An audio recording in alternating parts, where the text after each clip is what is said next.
tuturuan ko kayo kung paano mag-setup ng in-stream ads. So guys, ito, click natin yung setup. Ayan. So, sabi dito, you can now start earning money with in-stream ads, earn revenue more easily.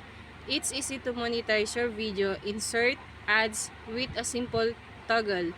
You decide when to earn money. You control where and how ads appear. Ads are displayed only when and how you want. Include ads without overwhelming viewers. Maximize your existing fan base and play ads without hindering their viewing experience. So, click natin yung get started. Then, set up natin yung select your business info. So, i-click natin itong Shara Jane Marquez Compuesto. Then, next. Submitted for review. Your application is being reviewed. Thank you for submitting your application to start using in-stream ads. You'll be notified if your application is approved within the next 2 weeks.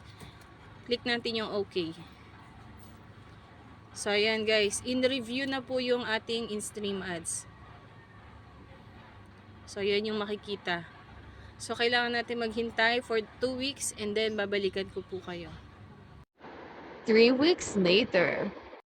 Hello guys, naaprubahan na po yung review ng in-stream ads ng Facebook ng anak ko.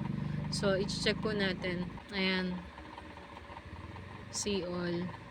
So, sa ngayon wala pa siyang earnings. Kaya, August, last day, July 20 and August 16. So, napakasaya dahil nasa linya na siya ng Your Tools. So, anong date ngayon?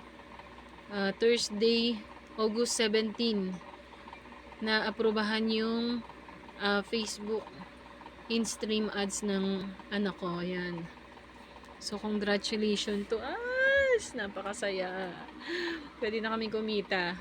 So, thank you Lord, thank you Lord. So, ayan guys. Nakita nyo, na-aprobahan na yung in-stream ads namin. Thank you Lord.